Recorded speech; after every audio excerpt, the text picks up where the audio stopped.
So now I would like to tap into the creating an altar. So we talked about the ancestors, how to connect with the ancestors. I gave you a whole ritual of how to really tap in, right? I gave you 2 meditations that you can really practice deeply, go into to really create the clearing of the karmic debt.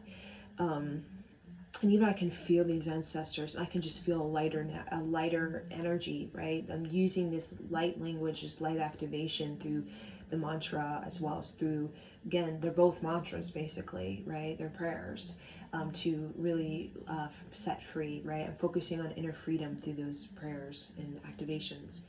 And now I'm going to talk about the altar, right? We have an altar. You can have an altar actually in your home, right? I have several altars in different places in my home, smaller, some are bigger.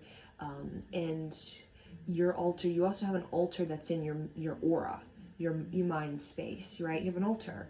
And that altar, again, it could be a color, it can be a shape, it can be an ascended being, it can be a teacher, it can be an ancestor. The altar can be a particular plant, right? Particular flower. You can have, the altar can be even a fragrance, a sort of smell. The altar can be a particular, like an herb. The altar can have a mantra. It can have a crystal or stone. It can have a piece of art. Like, your altar is basically your 5th house in astrology.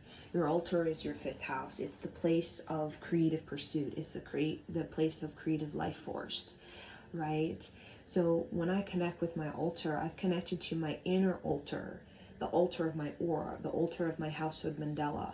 And I've connected to that through many years. Since I was like 10 years old, I've had this collection, right? It's like, you can say you collect memories, but for me, this is like collecting of sacredness, like sacredness, right? Could be like a pine cone or something, that there's this sort of sacredness you did with it at that time in your life.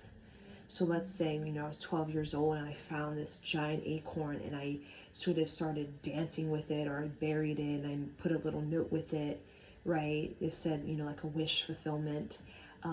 That is something that can be in your altar, in your spirit altar, your aura altar, right? That will kind of be with you for, like, orbit you, right? For the rest of your life. Or if, you can rearrange it as well, right? Your altar, you can rearrange it, you can move things around, take things out. So when I connect with my altar, right, the altar is basically there to really sort of energize your attributes, your powerful attributes that you have on the soul level. So for me, what I have in the altar is Archangel Michael. I've had him in my altar, my mind's altar, my aura altar, since I was a little girl.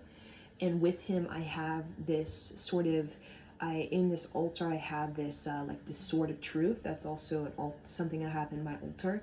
And again, you can even get like, kind of like a bowl, and you can get little objects that represent like a little sword. You can get a little statue of Archangel Michael, right? And you can put it in even like a sacred sort of bowl, and you can kind of visualize it as your aura, right? Which is your sphere, right? You're in the spherical energy, that is you. So I have that in my altar, Archangel Michael. He's been in my aura, in my altar, very, very profound, very profoundly for many years, many incarnations. So I have the sword of truth. The sword of truth, also the sword of, kind of like the samurai, that sword, which is about integrity. It's also about being a guardian, right? Or, being guarded, or having a guardian with me. I also have in my altar, I also have Mary Magdalene when it comes to trauma and healing trauma, sexual trauma. Also, Mary Magdalene's in my altar when it comes to female empowerment, and the sort of resurrecting of the femme consciousness on this planet, and sort of reintroducing it to the society that we, the paradigm of society that we know. So that's in my altar. Again, I actually have some statues, right? I also have Shiva. Shiva is about the helping me balance the creative and destructive force, because I have a fire. I'm very fiery, so if I'm too fiery, I can burn my house down, right? So Shiva is the in my altar to help me um, balance it out, right? You want to have heat, right? It's nothing wrong with being a hothead, but you don't want to have too much heat and you burn up your whole house, right? You need to have just enough of heat to cook your meal, and if you have too much heat, you're gonna not only cook your meal, you're gonna cook your whole house down to ash, right? So Shiva gives that sort of balance, teaches the balance of being having all this fire, but knowing how to kind of cool it down. And I have a Shiva statue in one of my altars. I also have the crystals rose quartz, which is about embracing your inner child and healing that inner child. It also is like playfulness. It's also about romance, creativity, and I also have the color lavender. That's something that's very profound in me. The color lavender, I like to take a lavender bath. I like collect lavender petals, lavender leaves, and I put it in my bath. That's something I will have in my altar. I also have the white rose. The white rose has to do with the Holy Spirit, which is something I've always been drawn to the Holy Spirit since I was basically in utero, right? The Holy Spirit is basically the white dove. So I'll have like a white dove in my mind, or I just kind of feel it, or also have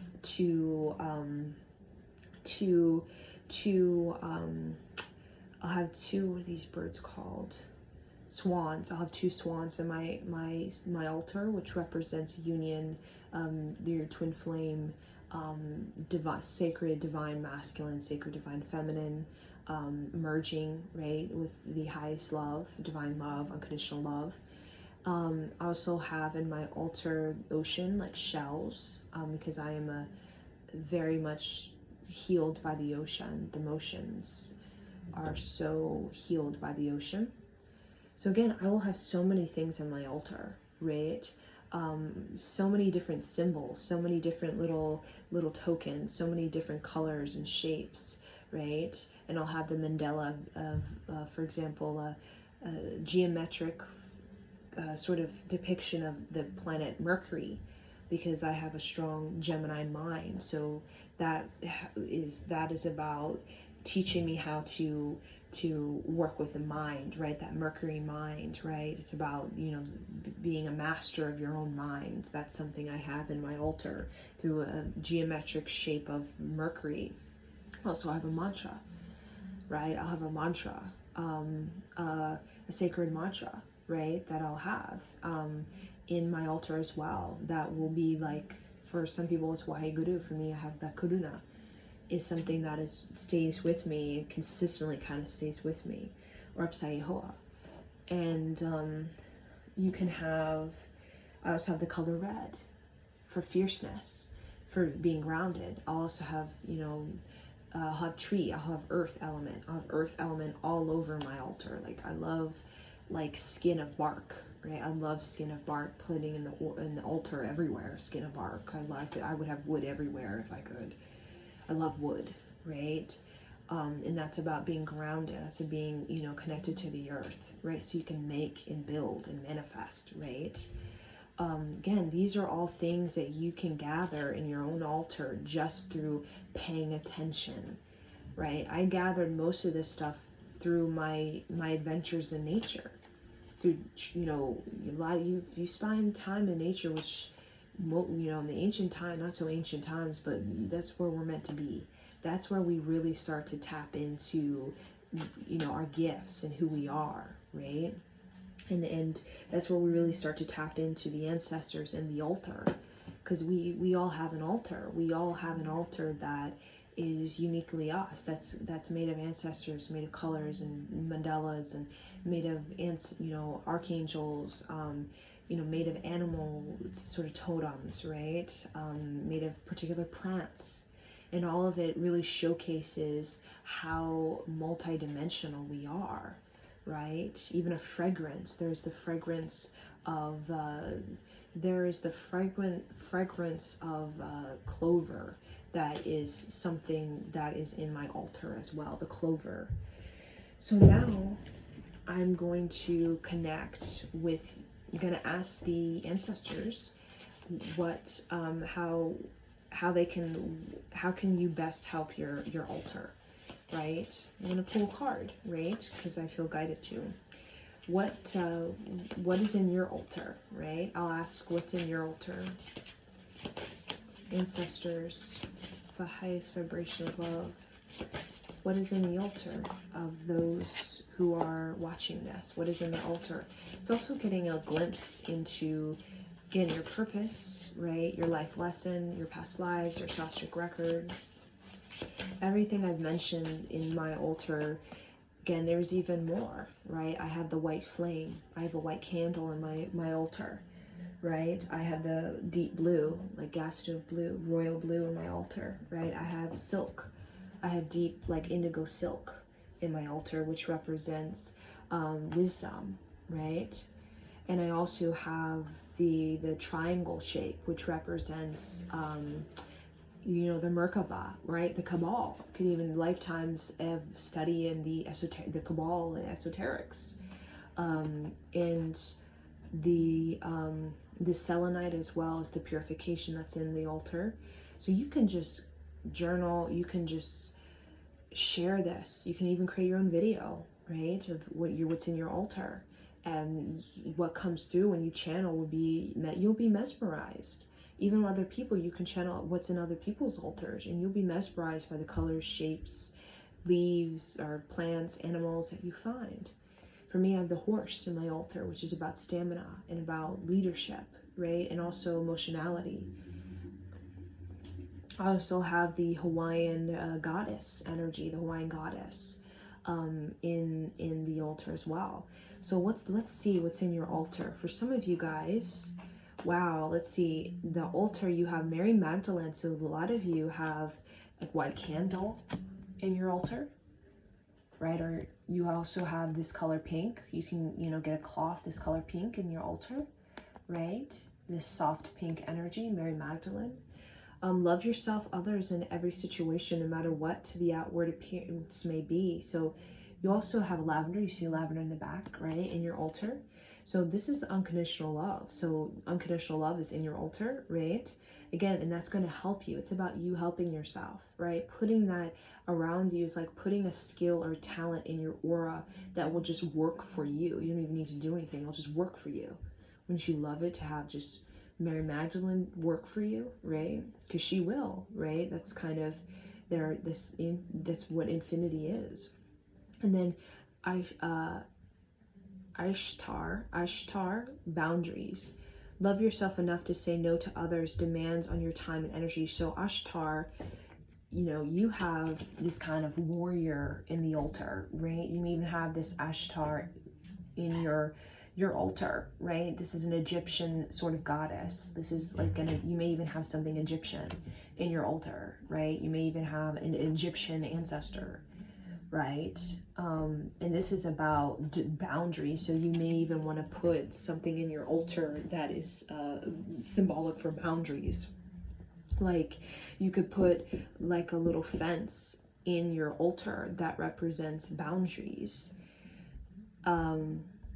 Or even like a sword, right? Kind of like a sword or shield. You could get like a little silver tiny shield that represents boundaries, and you can kind of put it in your altar, right? Or put it in your bowl, right? Your sacred bowl of truth, right? And then the last card we have is prosperity, is abundantia. That is, the universe is pouring its abundance out to you. Be open to receiving. So you may want to have the planet Jupiter, or a picture of Jupiter, a little statue of Jupiter in your altar, or the color marigold, or the color, you can see this sort of gold color. And also you can even put coins in your altar, like international coins. I have like international coins to represent wealth, right? Wealth is not just, it's internationally. So that's something that you can put in your altar to really enhance your energy, enhance your creativity. And also you can put in your altar receptivity. You could put in an affirmation that you write down. I am receptive. I am available. I am open. I am ready. And also you see this deep purple too. You can put that in your altar as well. So this goddess energy too, right? This goddess energy, you can put that in your altar as well. I'm going to ask what else is in your altar using another oracle deck. Okay. And for many of you, you also have an instrument in your altar as well. So some of you, you may play an instrument. So you could even have an instrument that's in your altar, in your mind's altar, your aura's altar. You can even have get a little sort of, I don't know, wooden made instrument, right? Like a tiny little replica or something, and put it in your altar. For some of you, you play percussion instruments. I'm seeing percussion instruments, and that's something that is very, very soul activational for you. And that brings you a lot of prosperity. Okay, so we're going to tap into what else is in your altar. What else is in the altar? What else is in the altar? So we have another card come out. Again, we're looking at our altar. Why do we want to create an altar? We want to create an altar to get more connected to life, our creative force, right? We create an altar so that we can become more lively, more connected to what we're here and why we're here and what we're doing and how we're going to do it and the support we need to do it as well. We all need encouragement. We all need the angels and ancestors to work for us, right? So you have Archangel Zachiel. So you may have Archangel Zachiel in your altar. Compassion. Soften your heart with respect to this situation, all the people involved, including yourself. So some of you guys are Reiki masters. You see the Reiki? So I'm seeing you could have Reiki in your altar. You could have the Reiki certification in your altar, right? That's something you're very proud of. That's something that you've worked hard for. I'm seeing lavender, deep lavender. That's something you could have in your altar as well, that deep lavender color. And wings, golden wings. That could be symbolic for some of you guys, deceased loved ones. Like you could have, that could be symbolic for a great grandmother, right? Who had this gold wings. Maybe she would make wings, right? Out of clay, right? Some of you also have ceramics in your altar. This is all about you getting in touch with how creative you are, right? In so many ways. So compassion, right? And compassion, that can be in your altar seen as when you see, again, like a white dove. Compassion, that Holy Spirit. And the next card, we have moon cycles, Archangel Hanuel. You may have Archangel Hanuel in your altar. And notice how the moon affects your energy manifestations and capitalize upon these cycles. So you may have a picture of the moon in your altar, or a picture of a particular moon, like a particular new moon or full moon. And you also have this blue, this deep blue, this gentle blue as well. And this white dove, we see 3 white doves, so the Trinity. I'm also seeing a red rose. I'm also seeing pearls. I'm also seeing a sort of mirror as well, an old mirror belonging to like a grandmother. I'm also seeing like a bracelet that could be belonging to the grandmother as well, right? I'm also seeing grandmother because I'm seeing this woman as almost like a grandmother presence. So it could have a picture of your grandmother who had maybe like gray hair at one point, but was maybe a brown woman, very beautiful woman in her elderly years. She was very, very elegant, very, very creative, very, very soulful as well. So that's also another thing in your altar. And then we also see counsel. Archangel Azrael. Archangel Azrael could be in your altar. You are a natural counselor, and many people benefit from your guidance and reassurance. So you may have in your altar like a psychology degree, In your altar, you may even have counseling in your altar, in the way that you have ideas. You have a sort of program that you're creating involving counsel. Also, when it comes to the altar, you also have shapes and colors that represent sacred geometry or represent the crown chakra. I see you may even have a crown in your altar that represents your crown chakra. Is so expansive. You see that our crown chakra, that Akashic record, the arc line, powerful. So a lot of you have this sort of you have a very you have a lot of light activation, a lot of light being, a lot of light code, a lot of sort of light healing, right? Light healing in your altar as well. That is a part of you. It's a part of who you are. So that is really about the that's about the we talked about the ancestors, and we talked about your altar. And again, I shared with you, you can pull cards for yourself, right? You can pull cards and you can ask, you can say, Spirit guides, what's in my altar, right? You can ask what's in my altar. And I use this deck, Archangel Oracle cards by Doreen Virtue. And I also used Goddess Guidance Oracle cards by Doreen Virtue. And I just literally, you can just pull cards and ask, okay, spirit guides, ancestors, what is in my altar, right? What is in my altar, right? What can I put in my altar? And if you want to build an altar, go ahead. You can build an altar in the north, south, east, west, and all in both the four directions, right?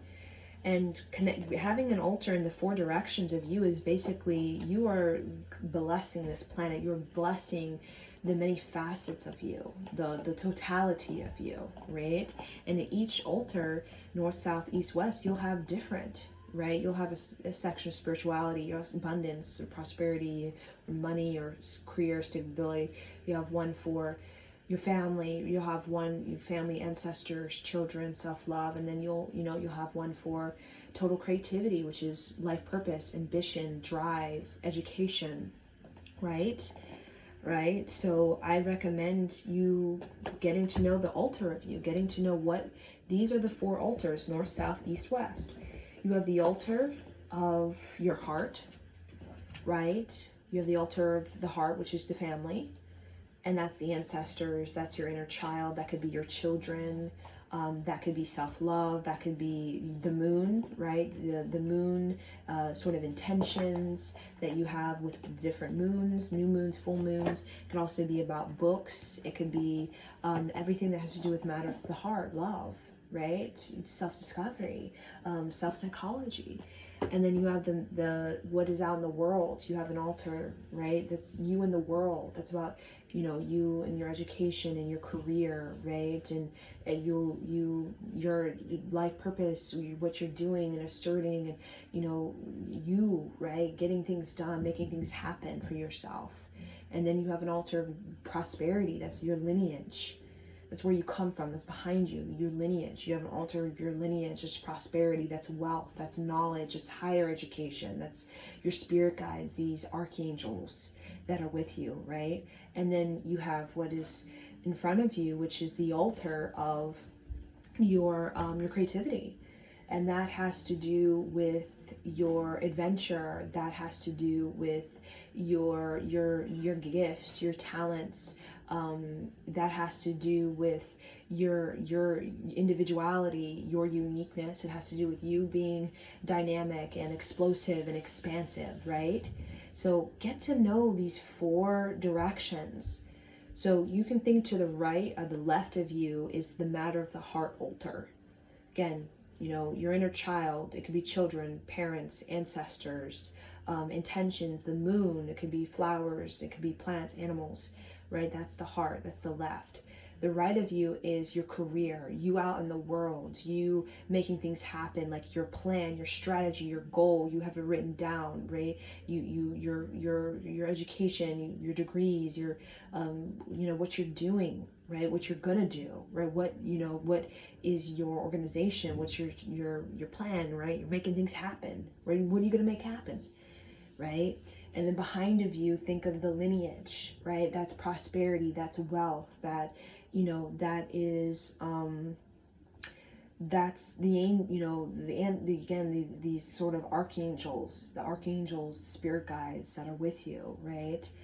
And then you have ahead of you again creativity, your creative expression, like what makes you, your spirituality, like your uniqueness, your freedom, like this is who I am, my individuality, like I don't give a fuck, this is me, like that type of thing, right?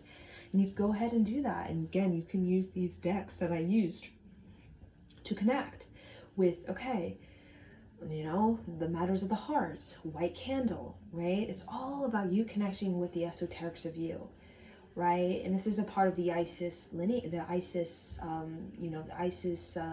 mystic school, is knowing how to connect with the symbolism through color and sound and shape and through form and through animal and through through spirit, through the physical, through the smelling, through the seeing, through the tasting. All of that is you becoming more sensual, you getting in touch with the different forms, the different dimensions, the different sensual sort of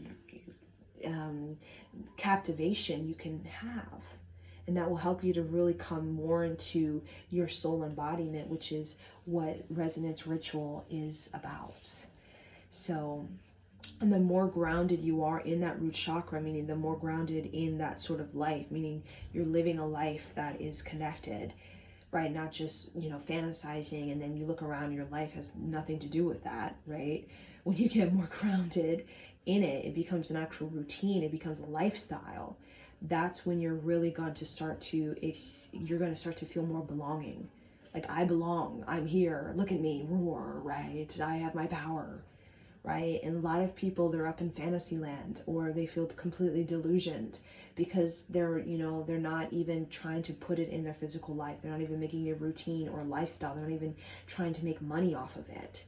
They're just like, right, in the clouds or something, but they're not actually trying to build it. They're not actually trying to get to know it. They're not actually trying to create a routine, a lifestyle with it.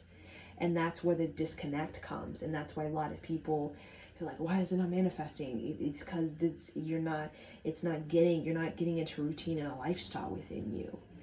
Right? You're not getting it actually into the form and the shape of you. Right? It's just some, imagine La La Land type of thing. And that's not what we want. The Isis, we can say the Isis occult, right? People don't like that word, but mystic school sounds kind of cool. And it's really about not just La La Land, let's go into, some altered state of consciousness, right? And to do that for 8 hours. It's really about, let's get some of that wonder here on this planet. Right? Let's just not meditate 8 hours a day and then look around and we're all like, none of that is actually around us. Like, we want that around us, right? So I had a vision, you can say I have a vision of a dove. Oh, I just saw a dove outside my yard, right? It's not just, it's about the altar practice. The ancestral practice is about you connecting that with the root chakra, right? It's like, I'm not playing around, like, I'm having that vision of myself so that I can experience that in the physical. Like, what's the point of being physical, right? So it's like working towards the dream, making money off of it, right? And how do you do that? You start to create a lifestyle around it. You start to create a routine with it. You start to organize it, make a plan. You start to execute. You start to put it out there. You start to express yourself with it. You start to educate yourself with it. You start to, collaborate with it and get it involved in the world and what's going on around you, right? So that's what I wanted to share with you guys for this resonance ritual. And thank you, and somehow.